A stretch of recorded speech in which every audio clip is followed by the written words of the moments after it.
तो गाइस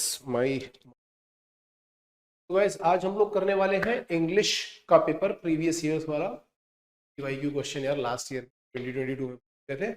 ठीक है, तो थोड़ा जल्दी करेंगे, ज़्यादा टाइम नहीं लगाएंगे क्योंकि वीडियोस बहुत लेंदी हो जाते हैं। और अगर आप लोगों को ऐसा लग भी रहा हो कि सर देखने में टाइम लग रहा है तो आप इसकी स्पीड को बढ़ा करके देखिए।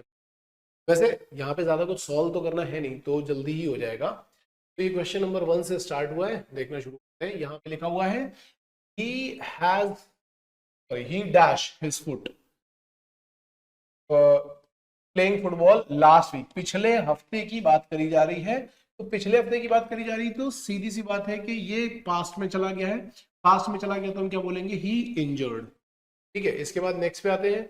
इसने क्या लिखा है कि आई फील, देखो यहाँ पे देखो, I feel very thirsty now, मतलब मैं अभी प्रेजेंट में प्यासा महसूस कर रहा हूँ और मैंने पानी नहीं पिया है या कुछ नहीं पिया है लंच के बाद से। तो यहाँ पे हम क्या डालेंगे, आई हैवेंट, आई के साथ हैव यूज होता है, हैवेंट ड्रंक। थर्ड क्वेश्चन पे आते हैं। मैरी ऑफन, मतलब ऑफन मतलब प्रायः, तो क्या करती है मैरी, मैरी दरवाजा बंद करती है, तो हम ये बोलेंगे शट्स द डोर या स्लैम्स द डोर। ठीक है, तो स्लैम्स आ जाएगा यहाँ पे, बी ऑप्शन का। इसके बाद आगे आते हैं। By the time Peter finally graduated, यानी पास्ट टेंस की बात यही हो गई है, तो आप आगे भी हम क्या करेंगे, पास्ट टेंस की बात करेंगे, तो हम क्या बोलेंगे, ही हैड अटेंडेड। इसके बाद आगे आते हैं नेक्स्ट क्वेश्चन पे। व्हाट, अब नाउ अडेज है, मतलब आजकल की बात चल रही है, तो व्हाट आर यू डूइंग और what are you writing nowadays, तो करेक्ट हो जाएगा। इसके बाद क्या है, डोंट फॉरगेट टू कॉल, यहाँ पे टू कॉल है, कॉलिंग इसलिए नहीं होता, कॉलिंग के बाद नहीं तो प्रेपोजिशन आनी चाहिए, वो है नहीं यहाँ पे, तो डोंट फॉरगेट टू कॉल। ठीक है, इसके बाद है are you satisfied with your accommodation. ये तो यार देखो प्रपोजिशन है, फिक्स प्रपोजिशन है जो आपको याद होनी चाहिए, प्रपोजिशन के लेक्चर में मैंने करवाई भी थी। वी थैंक द चेयरमैन, इसके बाद क्या आ जाएगा, for his donation, fix preposition है। इसके बाद भी अगर आप जाओगे तो आगे जाओगे तो क्या होगा, it took Kartika more than a year to recover from her car accident, again fix proposition. My father introduced me to classical music, me के साथ इंट्रोड्यूस के साथ में टू ही आता है। Ramesh is interested in joining a yoga class, ठीक है, fix preposition है। Would you approved of allowing 14 years old, ये भी हो गया। ठीक है, एवरीथिंग वर्क्स, अच्छा यहाँ पे देखना एवरीथिंग वर्क्स आता है, जब बहुत लोगों को लगता है एवरीथिंग है तो प्लूरल है, प्लूरल नहीं है। प्रोनाउन में मैंने ये चीज पढ़ाई थी, एवरीथिंग के साथ को, एवरीथिंग को जनरली हम लोग सिंगुलर में ही कंसिडर करते हैं, तो यहाँ पे आएगा एवरीथिंग वर्क्स। अब वर्ब से रिलेटेड थे ये। अब इसके बाद यहां देखते हैं, अ पेयर ऑफ ट्राउजर। अब देखो पैर, अगर ट्राउजर्स होता तो हम इसको प्लूरल में डालते, क्योंकि यहाँ पे बात पैर की जा रही तो सिंगुलर में जाएगा, तो a pair of trousers is all that I brought. ठीक है, ये वर्ब से रिलेटेड है, अगेन पार्ट ऑफ स्पीच का ही पोर्शन है ये। What I achieved and what I did not achieve, यहाँ पे दो चीजों की बात हो रही है कि मैंने क्या अभी तक हासिल किया और क्या हासिल नहीं किया, क्या उपलब्ध किया है क्या नहीं किया है, दो अलग अलग चीजों की बात हो रही है। ठीक है, तो जब दो अलग अलग चीजों की बात हो रही है तो उनको हम प्लूरल में ही डालेंगे। ये क्या आ जाएगा, are none of your business. Number of student, number of student को हम लोग किस में डाल देते हैं, प्लूरल में डालते हैं, तो ये आ जाएगा हैव पार्टिसिपेटेड।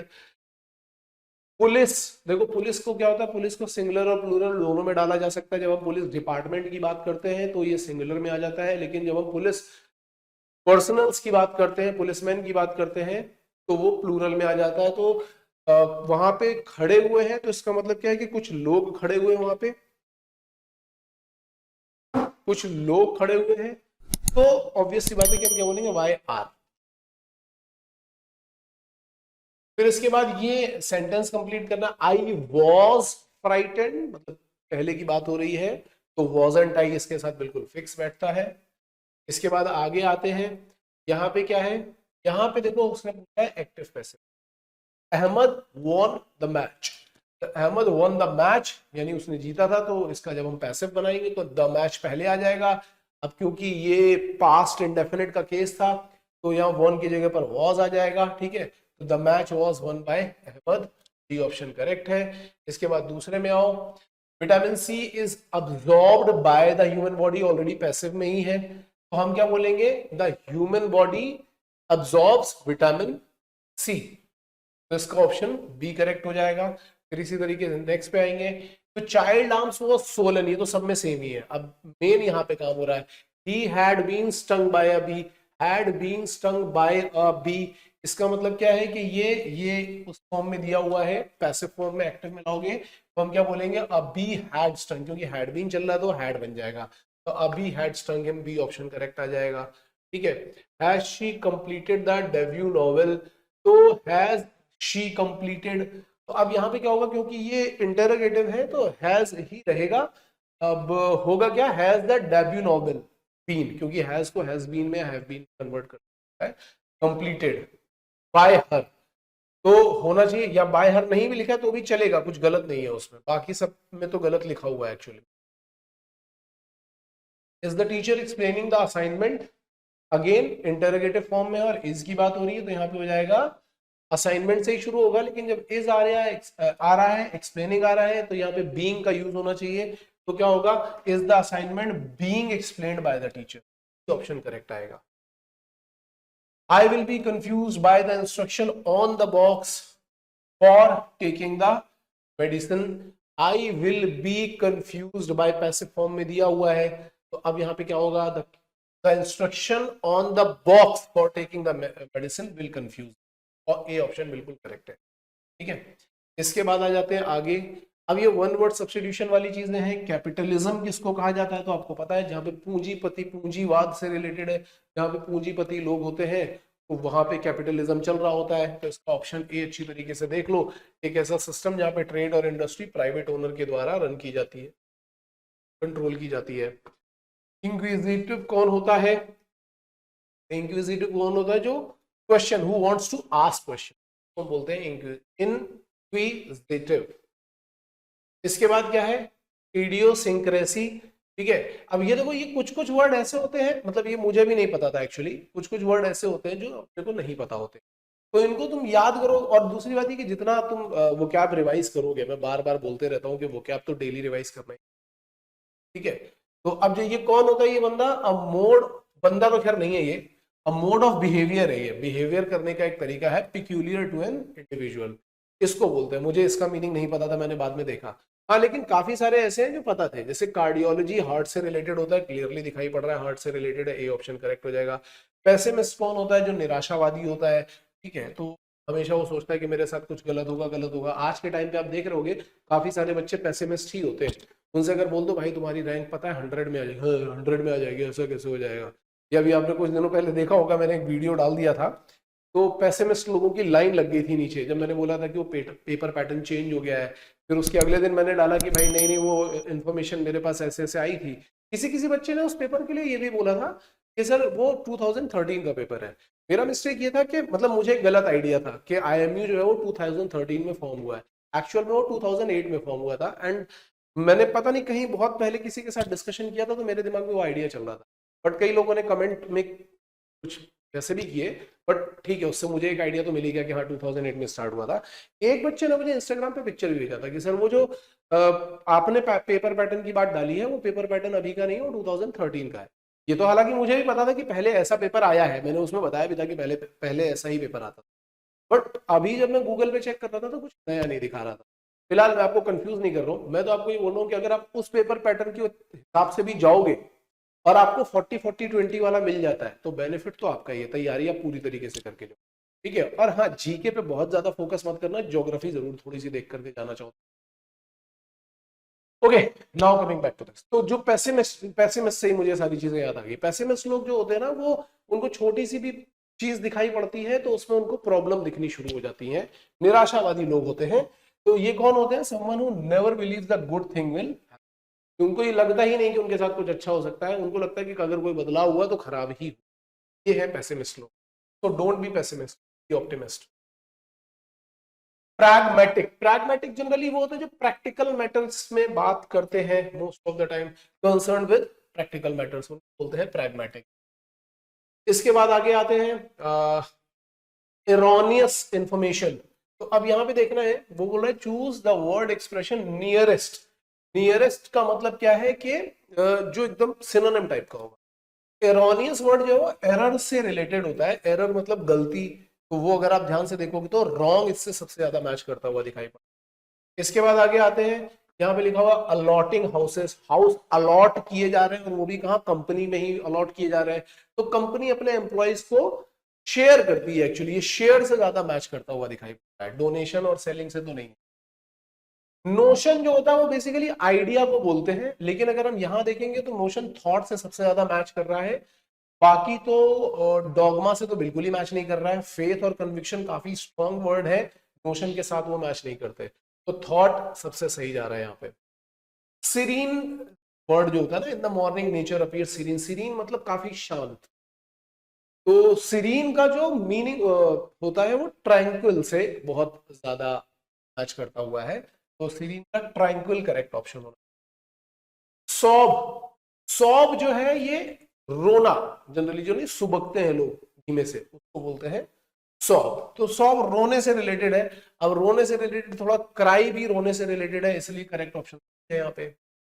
इनॉर्मस मतलब काफी बड़ा हो जाता है, बहुत बड़ा, इनॉर्मस, जो बड़ी चीजें होती हैं उनको इनॉर्मस बोलते हैं। यहाँ पे हमें क्या करना है, यहाँ पे अपोजिट मीनिंग देखना है। तो अपोजिट मीनिंग, इनॉर्मस काफी बड़ा है, तो टाइनी उसका अपोजिट हो जाएगा, छोटा।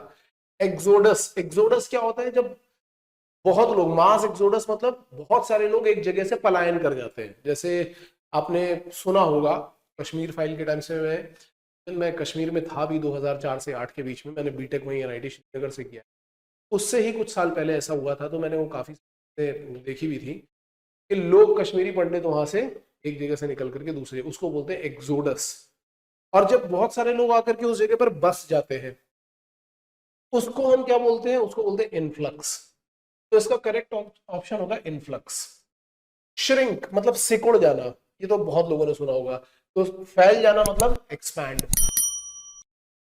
ठीक है, इसके बाद I never be little my, be little my students का मतलब क्या होता है, नीचा दिखाना, छोटा दिखाना, बेइज्जती करना, बी लिटिल। तो बी लिटिल का उल्टा क्या हो जाएगा, प्रेज करना। प्रेज करना मतलब कि उनकी प्रशंसा करना, उसको बोलते हैं प्रेज करना। बी लिटिल का अपोजिट हो गया। ठीक है, विक्टोरियस, विक्टोरियस मतलब विजयी। Alexander the great remain victorious for a very long time, विजयी रहा। तो विजयी का उल्टा क्या होगा, डिफीटेड, हारा हुआ। तो ये थे अपने पास 40 क्वेश्चन इंग्लिश के। अब ये 40 क्वेश्चन मुझे बताने में इतना टाइम लगा है, और जिन आप अपने आप से समझ सकते हो। देखो, 2 क्वेश्चन ऐसे भी थे जो मुझे नहीं आते। एक वो इंक्विजिटिव वाला था जो मुझे नहीं आता था, और एक उसके बाद वाला था जो मोड ऑफ बिहेवियर था, वो भी मुझे नहीं पता था, लेकिन मैक्सिमम मुझे पता था क्वेश्चन। इसका सबसे बढ़िया फायदा यही होता है, क्वेश्चन या तो आता है और या फिर नहीं आता। इसमें टाइम लगता ही नहीं है 40 क्वेश्चन करने में। आपको, आप ये मान लो 40 क्वेश्चन करने में 10 मिनट भी लग जाए ना, तो बहुत बड़ी बात है, फटाफट फटाफट होते चले जाते हैं। ठीक है, आगे चलते हैं। तो जो एप्टीट्यूड का सेक्शन था, देखो कल वाले वीडियो में आपने देखा होगा कि एप्टीट्यूड के सेक्शन में सर ने केवल एप्टीट्यूड के क्वेश्चन कराए थे, कुछ छोड़ दिए थे। वो ये क्वेश्चन थे। देखो ये क्वेश्चन जो है ये रीजनिंग वाला पार्ट है, लेकिन ये भी इंग्लिश से ही आ गया है काफी। आप अगर देखोगे तो एप्टीट्यूड वाले पार्ट में रीजनिंग के कम से कम 24 क्वेश्चन आ गए थे।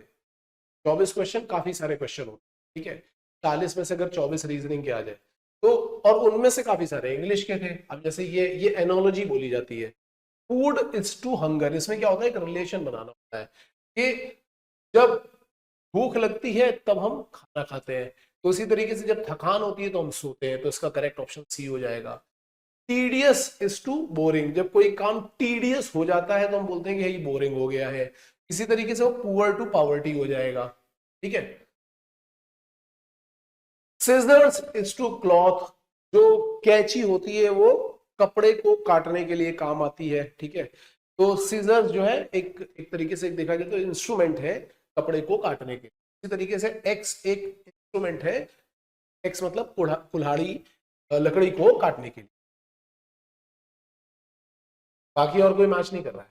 टिकट इज टू एडमिशन, आप बोलते हैं हाई, हाई टिकट है, हाई टिकट, एडमिशन लेने के लिए वो हाई टिकट हमें पता। तो टिकट के थ्रू हमें एडमिशन मिलता है, उसी तरीके से मनी के थ्रू हमें लग्जरीज मिलती हैं। तो ये वाला ऑप्शन इसमें करेक्ट हो जाएगा। Music is to harmonium, music harmonium से क्रिएट किया जा सकता है। तो वर्ड जो होते हैं वो वर्ड प्रोसेसर से क्रिएट किए जा सकते हैं। बाकी देखो कोई मैच करता हुआ नहीं दिख रहा है। ये एक इक्विपमेंट है और उस इक्विपमेंट से यहाँ पे म्यूजिक बन रहा है। बाकी यहाँ कोई इक्विपमेंट नहीं दिख रहा है वर्ड प्रोसेसर को छोड़ करके। अब इसके बाद क्या है, इसके बाद देखो सिनोनिम्स आ गए। एप्टीट्यूड में ही इन्होंने सिनोनिम्स भी पूछ लिए हैं, which word means the same as quotes। इसीलिए मैं बोलता हूँ कि एनयूसीटी का जो पेपर होता है ना, ये लोग पता नहीं क्या सोच के बनाते हैं। एक्चुअल में सिनोनिम से पहले पूछ चुके हैं, दोबारा इन्होंने फिर से एप्टीट्यूड में सिनोनिम्स पूछे जो कि यहाँ नहीं पूछे जाने चाहिए थे। यहाँ पे आप एप्टीट्यूड में रीजनिंग के कोई दूसरे पार्ट को भी, बहुत सारे पार्ट होते हैं, इस बार हो सकता है पूछा भी जाए, ये बार इन्होंने कुछ भी। खैर, क्वेट्स से मिलता जुलता कौन सा है, फोर्स, वो बल से रिलेटेड होता है। डिस्टिंक्ट मतलब क्या होता है, अलग अलग। तो डिस्टिंक्ट अलग अलग कौन सा होगा, सेपरेट, सबसे ज्यादा मैच करता हुआ दिखाई पड़ रहा है। डिस्पेयर मतलब होता है निराशा, तो निराशा होपलेसनेस से मैच करती हुई दिखाई पड़ रही है। अब ये वाला वर्ड यार मुझे भी नहीं पता था पहले, बाद में मैंने डिक्शनरी में देखा, ये टोटे या टोट कुछ ऐसे करके लिखा हुआ है, और इसका मतलब क्या है, एक्वायर करना। तो ऐसा हो सकता है कि आपको भी एग्जाम में एक दो वर्ड ना आए, तो परेशान मत होना और तुक्केबाजी मत करके आना, क्योंकि अगर जरा सा भी गलत हुआ तो ये 0.25 हो जाता है माइनस, और इससे नंबर बहुत पीछे चले जाते हैं। अलर्ट का अपोजिट, अलर्ट का मतलब क्या होता है, सतर्क, तो उसका अपोजिट क्या हो जाएगा, इनअटेंटिव। इसके बाद देखो यहाँ पे इन्होंने ईडियम्स डाल दिए, जबकि ये भी इंग्लिश का ही पार्ट है, ये यहाँ पे नहीं होने चाहिए थे, इंग्लिश में होने चाहिए थे, लेकिन ये इन्होंने यहाँ पे डाल दिए ईडियम्स, फ्रेजेस। तो ये मुहावरे होते हैं, फेस टू फेस होना, फेस टू फेस मतलब आमने सामने बात करेंगे। तो आमने सामने के बात करने का मतलब ये नहीं होता कि हम एक दूसरे का मुंह जोड़ करके ही बात करेंगे एकदम। आमने सामने का मतलब होता है कि हम पर्सनली मिल करके बात करेंगे, तो ये यहाँ पे इन पर्सन करेंगे। इसके बाद होता है out of the hand, the manager dismiss the new proposal out of the hand. Out of the hand ये नहीं कि हाथ से बाहर, आउट ऑफ द हैंड का मतलब होता है बिल्कुल, अटरली, अटरली यहाँ पे यूज हो। प्लेइंग गेम्स, देखो अब प्लेइंग गेम्स का मतलब होता है गेम खेलना, कि गेम खेलना मतलब कोई काम कर रहे हैं उसमें हम थोड़ा गेम खेल रहे हैं, घुमा रहे हैं, और मन नहीं है तो हम नहीं करवाना चाह रहे हैं, इस तरीके। तो opposition in the parliament accuse the government of playing games and refusing to accept the seriousness of the situation. तो अगर आप सीरियसनेस को एक्सेप्ट नहीं कर रहे हो तो आप वहां पे लाइट हार्टेड हो। तो सबसे ज्यादा जो है ये लाइट हार्टेड यहाँ पे मैच करता हुआ दिखाई पड़ रहा है। Taking the bull by the horns, taking the bull by the horns का मतलब क्या होता है कि किसी मुसीबत को एकदम आमने सामने आकर के, साहस के साथ आकर के, खड़े होकर के, बहादुरी के साथ उसको फेस करना, taking the bull by the horns तभी होता है। तो अगर आप देखोगे तो यहाँ पे मेक अ बोल्ड डिसीजन बिल्कुल परफेक्ट यहाँ पे। लीड्स अ डॉग्स लाइफ, कुत्ते का जीवन सभी को पता है, कोई नहीं जीना चाहता है, नहीं मतलब आजकल बहुत सारे कुत्ते अच्छे भी हैं, लेकिन मुहावरे में बोलता है कि अरे वो उसकी जिंदगी तो कुत्ते जैसी हो गई है, इसका मतलब उसकी जिंदगी काफी खराब हो गई, वो वैसी जिंदगी जी रहा है जो नहीं जीना चाहता। तो यहाँ पे क्या होगा, वो never does what he wants, ये आएगा इसका।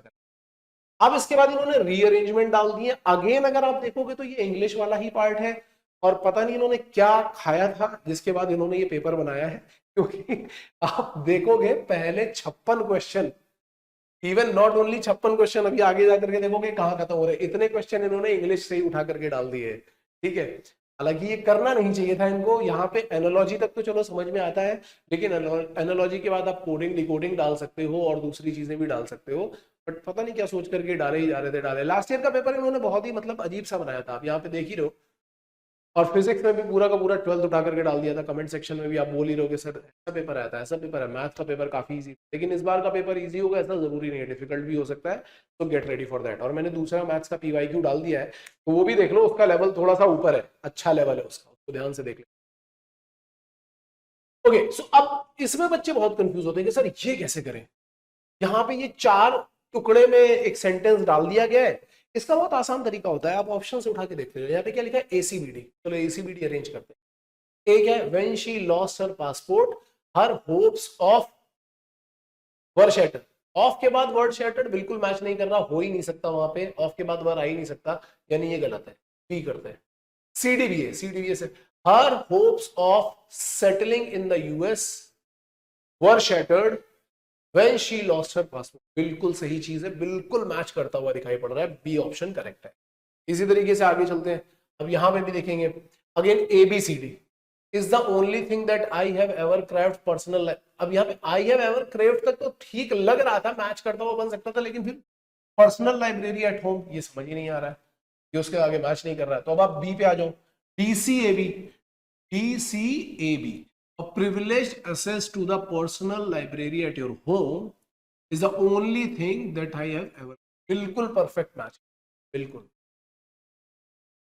आगे आ जाते हैं, यहां पे क्या है, DACB, DACB देखते हैं। The rules required that anyone who had held office was not eligible for re-election for 2 consecutive years. ये थोड़ा ठीक दिखाई पड़ रहा है मुझे, ऐसा हो सकता है, लेकिन एक और भी है DABC, तो उसको भी चेक करके देख।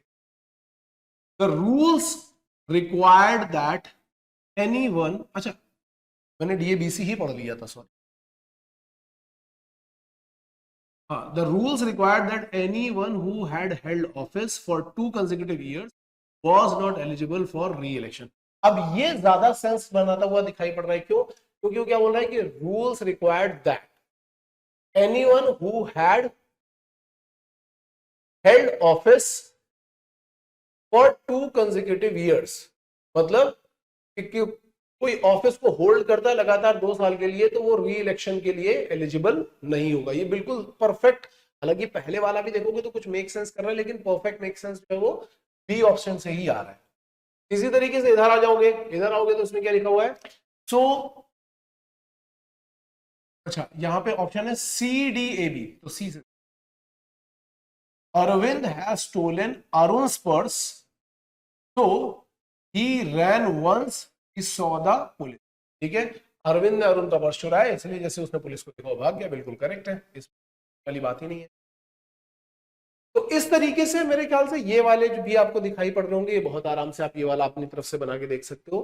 ठीक है, अब बात ये आती है, देखिए पहले 60 क्वेश्चन, मतलब 40 क्वेश्चन तो इंग्लिश के थे ही इंग्लिश के, और उसके बाद के जो ये क्वेश्चन थे, ये भी इन्होंने किसके डाल दिए हैं, ये भी इन्होंने इंग्लिश के, जबकि एक्चुअल में ये इंग्लिश की जगह किसके होने चाहिए थे, ये होने चाहिए थे रीजनिंग के। तो इन्होंने रीजनिंग डालना, इनको रीजनिंग ही था, लेकिन इन्होंने इंग्लिश वाली रीजनिंग उठा करके डाल दी, तो गलती से 60 क्वेश्चन ही। मेरे ख्याल से आपको समझ में आ गया होगा। लास्ट ईयर का जो आईएमपी पैटर्न है वो बहुत ही ज्यादा मजेदार तो नहीं दिख रहा, मुझे तो एटलीस्ट नहीं दिखाई पड़ रहा है। मुझे दिख रहा है कि बिल्कुल अनइवन सा पेपर और बिल्कुल डिसबैलेंस था, कोई डिस्ट्रीब्यूशन का ऑर्डर नहीं था, कुछ भी कैसे भी बांट दिया। फिजिक्स का भी पेपर आपने देखा, मैथ्स का भी देखा, मैथ्स का बहुत ही ईजी था, फिजिक्स ही चैप्टर से आ गया था। अब अगर सपोज करो कि बच्चों ने वही चैप्टर छोड़े होंगे तो उनकी तो वाट लग गई होगी। हालांकि इंग्लिश का पेपर आपने देख लिया है, और इसके आगे एप्टीट्यूड का भी पेपर आपने लास्ट ईयर का देख लिया है, मैंने एक मैथ्स का भी डाला है। हम ट्राई ये कर रहे हैं कि अब एक दो दिन बचे हुए अपने पास, उसमें हम IMCD का जो मॉडल पेपर होगा, ये पूरा का पूरा मॉडल पेपर सॉल्व करेंगे और डिस्कस। ठीक है, इसके अलावा यार देखो एक चीज बहुत अच्छी तरीके से समझ लो, ये जो 4-4 हजार वाले जो पेपर बिक रहे हैं ना, उनसे बच करके रहो। और जो कमेंट सेक्शन में आप देख रहे होगे ना, कमेंट सेक्शन बहुत सारे लोग बकवास कर रहे हैं, बहुत ज्यादा लोग, इनके चक्कर में बिल्कुल मत पड़ना। तो अब जैसे मैंने आपको बताया था, रैंक प्रिडिक्शन की बात करी थी कि 120 130 लेकर के आओ, तो कुछ इतने मतलब उनको कुछ नहीं बोला जा सकता, और लिटरली उनको गालियां ही पड़नी चाहिए। जो बंदा ये बोल रहा है कि मुझे 95 नंबर लाने पे 600 रैंक मिली, सरासर झूठ है ये बात, सरासर झूठ है कि 95 रैंक लाने पे 95 नंबर लाने पे 600 रैंक मिली। अब आप ये सोचो ये होता क्यों है, ये एक एक्सपेक्टेशन सेट कर दी जाती है, आपको लगेगा कि हाँ 95 पे तो इतनी रैंक आई जाएगी, और जब आप 95 नंबर लेकर के आओगे और आपको रैंक मिलेगी नहीं, या आप 95 टारगेट करोगे जाओगे 80 पे, तो रैंक बहुत ही खराब मिलेगी। तो क्या होगा, आपका पूरा टाइम बर्बाद, 1 साल बर्बाद। अब फिर क्या होगा, अब आप कहीं ना कहीं भटकते रहो, कहीं कोचिंग ढूंढोगे, कहीं कुछ करो, कभी कुछ, अपना समय बचाओ यार, इन लोगों के चक्कर में मत पड़ो। टारगेट करो हाई 120 130 तक का करो, और वहां पे जब जाओगे तो आप अपने आप अच्छी रहेगी। लेकिन नीचे जो कमेंट सेक्शन में बकवास करने के लिए लोग आ रहे हैं, तो वही लोग हैं जो आपका फ्यूचर बनते हुए नहीं देख सकते। ठीक है, फिलहाल और जितनी चीजें हम यहाँ पे कर रहे हैं ना फ्री में, आप देख ही रहोगे हमने कितने पेपर डाल दिए, कितने वन शॉट डाल दिए। कुछ लोग केवल इतने का कोर्स चलाते हैं, सिर्फ इतने का कि आओ हम तुम्हें पढ़ाएंगे और 2 घंटे की क्लास चलाएंगे और 2 घंटे में यही क्वेश्चन करवा रहे होते हैं, और इसी क्लास के वो 5-5 हजार रुपए 10-10 हजार रुपए चार्ज कर लेते, जो हमने आपको यहाँ पे फ्री करा दी। क्लास करनी होगी डेफिनेटली करो, 25 जून के बाद हम अपना बैच भी स्टार्ट करेंगे। ठीक है, हमारा प्राइस थोड़ा हायर होता है और आपको समझ में भी आ रहा होगा, क्योंकि जो चीजें आप 5-10 हजार में पढ़ने वाले हो तो हम वैसे ही फ्री में देते। हम जो चीज कराएंगे वो ऐसी होगी कि आप कम से कम 3 बार रिवाइज करो, हर एक चीज को आप 3 बार रिवाइज करो। जो भी बच्चे गलती से परफॉर्म नहीं कर पाते हैं अच्छा, या आपने प्रिपरेशन नहीं करी इसलिए परफॉर्म नहीं कर पाए, तो आप डेफिनेटली आ सकते हो, बात कर सकते हो सारे। ठीक है, तब तक के लिए ऑल द बेस्ट।